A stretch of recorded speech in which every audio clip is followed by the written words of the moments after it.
ஜெபம் பண்ணும்போது நீங்கள் சொல்லுங்கள், ஆண்டவரே நான் உமக்கு தசம பாகம் கொடுத்திருக்கிறேன், நான் உமக்கு காணிக்கை கொடுத்திருக்கிறேன். அதுல ஒரு பங்கு எடுத்து வச்சாலும் செத்து போயிருவேன்னு இருக்குன்னு சொல்றேன். நான் ரொம்ப நாளா கொஞ்சம் ஜெபம் பண்ணிட்டு இருக்கேன். சர்ச்சில் தசம பாகத்தை வஞ்சிக்கிறாள், யாராவது செத்துக்கிட்டு உழட்டும் அப்படின்ட்டு தான். மக்களிடம் பணத்தை சுரண்டும் ஓநாய்களை அடையாளம் காணலாம் வாங்க. இன்னைக்கு நம்ம பார்க்க போற வீடியோல கேட்க போற ஆடியோ ஒரு கண்டென்ட் என்னன்னா, பெரிய தலைகளா இருந்தாலும் சரி, லோகோல பார்த்தோம்ல அவங்களா இருந்தாலும் சரி, இந்த காலகட்டத்தில் அவங்கள பார்த்து வளர்ந்துட்டு வர சின்ன குட்டி குட்டி வாள்களா இருந்தாலும் சரி, பணத்தின் பின்னாடியும் பணத்துக்காகவும் எப்படி ஊழியம் செய்யறாங்க, அந்த ஊழியத்துல விசேஷமா ஜபன்ற வார்த்தையை எப்படி யூஸ் பண்ணி ஊரை ஏமாத்துறாங்கன்னு சொல்லி பார்ப்போம். ஹலோ ஹலோ சொல்லுங்க. அந்த நம்பர் கால் வந்துச்சு இப்ப. கிங்ஸ் பேலஸ், ராஜாவின் அரண்மனை. Okay okay. ஒரு போஸ்டர் வாட்ஸ்அப்ல பார்த்தேன். Okay okay. ஜப தேவை அண்ட் காணிக்கை அப்படின்னு நம்பர் இருக்கு. ஓகே. அதுதான் என்ன, அது என்ன ஜப தேவை என்ன காணிக்கைன்னு. நீங்க யாரு? நான் ஜஸ்டின் பேசுறேன், சென்னையில இருந்து. ஓகே சொல்லுங்க. ஒரு ஜப தேவை இருக்கா? இல்ல ஜஸ்ட் ராஜாவின் அரண்மனைக்கே காணிக்கை தேவைப்படுதா அப்படின்னு கேட்கலான்னு போன் பண்ணேன். அப்படி ஜப தேவை காணிக்கைன்னா எப்படி? அந்த போஸ்டர் பார்த்த உடனே உங்களுக்கு ஏதாவது ஒரு ப்ரேயர் ரிக்வெஸ்ட சொல்லிட்டு காசு அனுப்பிட்டோமான்னு கேட்டு அனுப்புறதுக்காகவா இல்ல என்ன? நம்ம காசு எதிர்பார்க்கறது இன்னைக்கு வரைக்கும் சர்ச்ல எதுவுமே கட்டாயப்படுத்துறது கிடையாது. கத்தரும் உள்ளத்துல பேசினா தரலாம், எதுவுமே உள்ளத்துல பேசினா தரலாம் அப்படின்னா இப்படி ஒரு போஸ்டர் போட்டு காணிக்கை அப்படின்னு சொல்லி ராஜாவின் அரண்மனைக்கு காசு தேவையா? அதான் நான் பேசணும்னா வசதி மூலம் பேசலாம், நான் அதுக்காக வரல. எங்களை ஊழியம் செய்ய விடுங்க, ஊழியம் செய்யறவங்க உற்சாகப்படுத்துங்க. ஒரு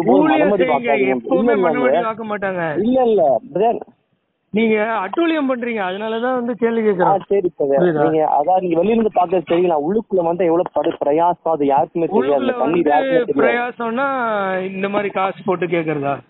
இல்ல எனக்கு உங்கள்கிட்ட கேட்டேன் நாங்க. ஆமா, இது டைரக்டா அதுதானே. நீங்க இந்த போஸ்டர் எங்கெல்லாம் சர்க்குலேட் பண்றீங்களோ எல்லார்ட்டையும் கேக்குறதுன்னு அர்த்தம் கிடையாது. இப்போ ஜப தேவைக்கு அப்படின்னா என்ன அர்த்தம்? ஜப தேவைக்கு அப்படின்னா என்ன அர்த்தம்னா, ஜப தேவை இருக்கிறவங்க இந்த நம்பருக்கு கால் பண்ணுங்கன்னு அர்த்தம். காணிக்கைக்கு நம்பர் போட்டா என்ன அர்த்தம்னா, காணிக்கையெல்லாம் இந்த நம்பருக்கு அனுப்புங்க. அடப்பா, மினிஸ்ட்ரிக்கு போறாராம். நம்ம இவரு கால் பண்ணதே 8 மணிக்கு மேல நைட்ல.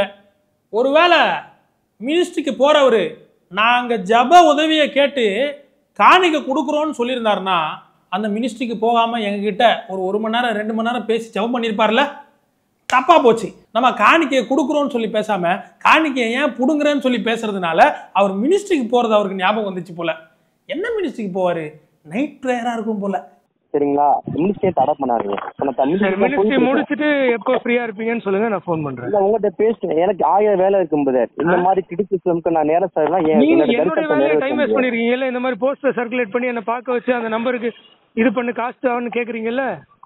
இல்லையே, நான் கேட்கல. உங்கள்கிட்ட ஃபோன் பண்ணி கேட்கவே. அந்த போஸ்டர் சர்க்குலேட் பண்ணா என்ன அர்த்தம் கேக்குறது தானே? நான் சர்க்குலேட் உங்க நம்பர் சர்க்குலேட் பண்ணேனா? ஆமா, என் நம்பருக்கு இது ஃபார்வர்ட் ஆச்சு. அப்படி உங்க வாட்ஸ்அப் நம்பர் சொல்லுங்க. நீங்க இல்லங்க, இந்த உங்க போஸ்டர் ஃபார்வர்ட் ஆகி என்னோட வாட்ஸ்அப்புக்கு வருது. இது ஒரு நிமிஷம். 70107 45813 45813 நோ ரிசல்ட் ஃபவுண்ட் இருந்தா வருது. நீங்க வேற எதுல அனுப்புறீங்கன்னு நான் சொல்லல.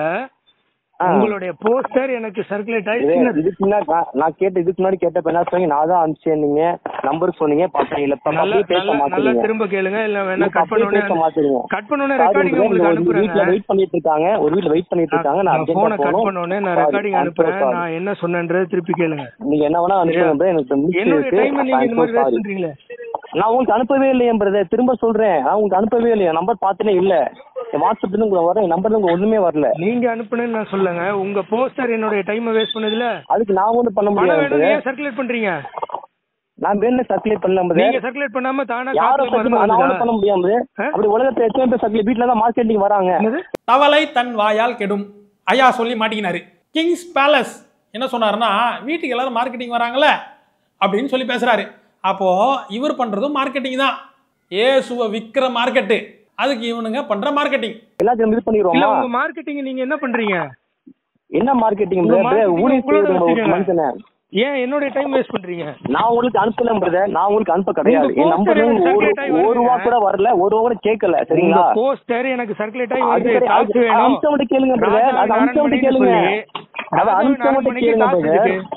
அதான் பிரதர், அம்சம் மட்டும் கேளுங்க பிரதர். ராஜாக்கு காசு எதுக்கு? நான் உங்களுக்கு அனுப்பல பிரதர். நான் அம்சம் கேட்ட கேள்வி கேட்கலாம். நான் உங்களுக்கு அனுப்பல. வேலை செய்யறவங்களுக்கு நான் உங்களுக்கு அனுப்பல. சாரி, நான் வைக்கிறேன், எனக்கு வேலை இருக்கு, நான் வச்சுறேன். வேலை இல்லாதவங்க பேசிட்டு.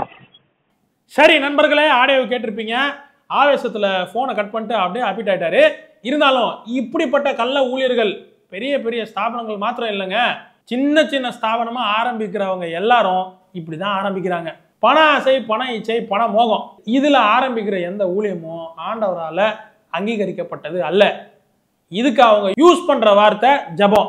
இதுல மயங்கி போறவங்க தான் தேவையுள்ள மக்கள். அதனால மக்களுக்கு சொல்றது என்னன்னா, இப்படிப்பட்ட ஓநாய்களை நம்பி ஏமாறாதீங்க. இந்த மாதிரி மக்களை காப்பாற்றணும்னா இப்படிப்பட்ட போஸ்ட்ல காணிக்க, கூகுள் பே, போன் பேன்னு சொல்லி QR கோடை போட்டு போன் நம்பரை தட்டி விட்டாங்கன்னா அந்த போன் நம்பருக்கு நீங்க கால் பண்ணி இது நியாயமான்னு கேளுங்க. இலவசமா ஒரு ஜபத்தை கூட பண்ண முடியலன்னா இவனுங்கெல்லாம் ஊழியக்காரன்னு சொல்றதுக்கு பாத்திரவான்கள் அல்ல. முடிஞ்சா இது போல போஸ்ட்டை ஷேர் பண்ணி அந்த நம்பரை எங்களுக்கும் அனுப்புங்க. முடிஞ்ச அளவுக்கு நாங்க பேசுறோம். நீங்களும் முடிஞ்ச அளவுக்கு வாய்ஸ் அவுட் பண்ணி பேசுங்க. பை.